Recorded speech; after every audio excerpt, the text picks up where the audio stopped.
So, having created our red, green and blue pages, now we need to create a page which will help the user navigate to them by clicking on a radio button and then pressing submit.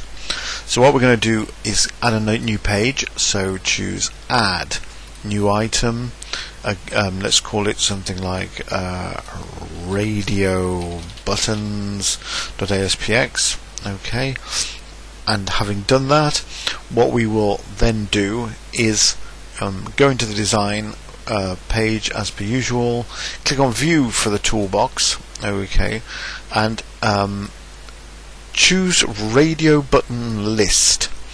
Okay, so if you choose that, you can then it gives you a list of things you can do. If you click on then edit items, you can then add your red, green and blue. So if I choose add, okay, list item, and I change the text here to red, okay, I mean the values you put in as red is as well, it doesn't make any difference.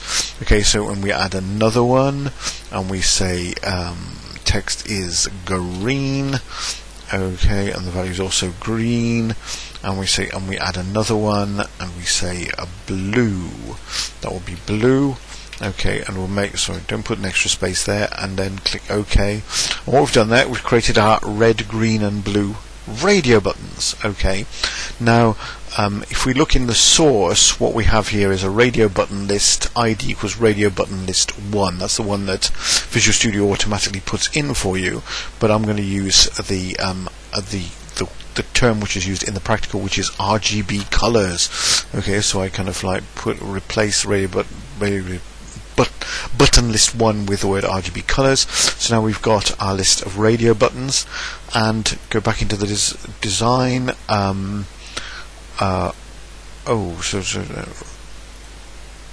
So let's get rid of this run at equals. Oh yeah, sorry.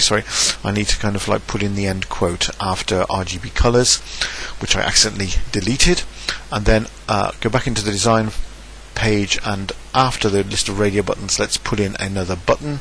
Again, I'm going to view the toolbox, and I'm going to choose a button, and I'm going to drag it in there, and I'm going to type in the word. What it will actually say is ID is BTN submit, and the text in it is going to say submit. So let's click on it, right click, choose properties, and then in the text it's going to say submit, and in the ID it's going to say BTN submit. Okay, so now we've got our got virtually everything we need. Okay, now we just need to have some code triggered by the submit, which will actually take it to those pages that we've gone through. I mean, I won't actually implement the validation yet, because we will actually validate to make sure that the user has actually typed in one of the fields. Okay, so let's look here inside the code here. You've got the radio button list, but what we need is some scripting which will take the user to a different page dependent on what has been chosen. Now if you look here, this is from the practicals button submit click. Okay, what I'll do is I'll copy and paste that, but then I will actually remove the center of it in order that I can explain to you more clearly what's going on. So if I click into the source, okay, I'm going to I need to put in a script area. I haven't done that first, so I'm putting in script run at equals server unquote, and then I need to put that other end script at the end of my script. I'll just hide these property stuff for now. So there it is. And now I've put my script in, so now that's all properly done. So you've got here button submit click, which is going to be what is going to happen when the user clicks on that button submit. Okay, and now what here we've got is how do we find out which one of those radio buttons, let me just delete that for a second, which one of those radio buttons has been chosen. Okay, then we've got to find that out. So what we do is we say in the code, this precise line, RGB colors, which is the name of that group of radio buttons. Remember, it's called RGB colors. There's our radio buttons list, ID RGB colors. So we're saying RGB colors dot selected item dot text is the name of the selected item. And then, remembering what we did before with cases, select case, the selected item. If it's red, go to, now here we go for our function which takes us to other pages. So we've got response.redirect will take us to the red page, response.redirect will take us to, if it's green we go to the green page, and if it's blue we go to the blue page. Okay, I haven't bothered in implementing the error.html because time is pressing, so let's just see if all that works. Okay, so here we go. I press play. I mean, this time I don't need to get rid of all that. Remember, I got rid of a lot of that code at the top of the page because it caused a problem. In this case I don't need to because we're not using a page load. But anyway, so let's say click on blue, press submit. What it should do is go to the blue page, and it does indeed. Okay, so now if I go back and I choose red and I click submit, that should take us to the red page. So let's just look at that code again to show how it's working.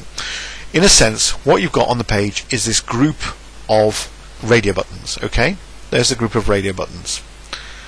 You can find whichever one has been selected by querying its selected item.text value. Okay, so it's called, the group of radio buttons is called RGB colors, and that has got a selected item, and that selected item has got a text value.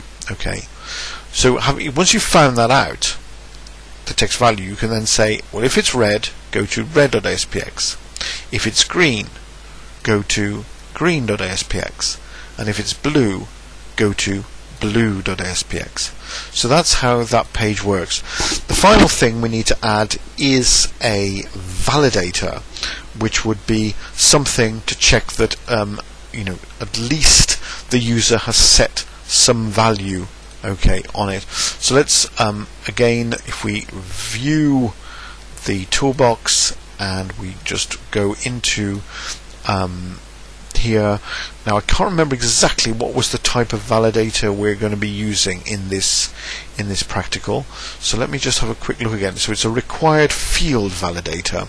Okay, so we must, it's a required field validator, and we check that somebody has at least put in a value when choosing red, green or blue. So let's go move in our required field validator, put it here. Okay, right click on the required field validator, see the properties. Okay, we say the control we want to validate is RGB colors. Okay, and required field validator, the error message, you must choose a color. And of course, remembering from our previous practical, what you need to do is put in an if page dot is valid, then do the navigation, but don't otherwise. So you put if page dot is valid, then okay, and then we kind of inside that we will copy all of this code. So let's, again, it's getting difficult to see, so let me just move that to the side a bit. So take all of the code which we typically run right now, and we'll put it inside the if statement. So I selected that code, now put it inside the if statement, and oh dear, I've actually copied too much. Make sure the end sub is the last part of the routine rather than in the middle of it. So there you've got there. Okay, so if page is valid, oh dear, sorry, it's all gone to pieces. Wait a minute. We need to put all of this code from select up to selected item string, that all needs to go inside if page is valid.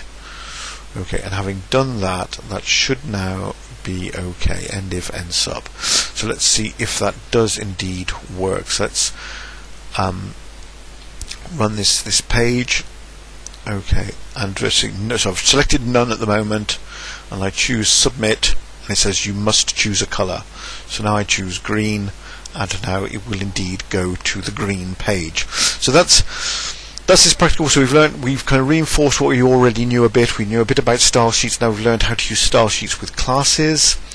We've done a field validation not over on a text field but on a set of radio buttons. We've used the radio button object and we've set the values using the interface. So we've looked at a number of different things, and we've also looked at the date objects, etc. So this has been a very useful session to reinforce ultimately some of the things we've been learning so far.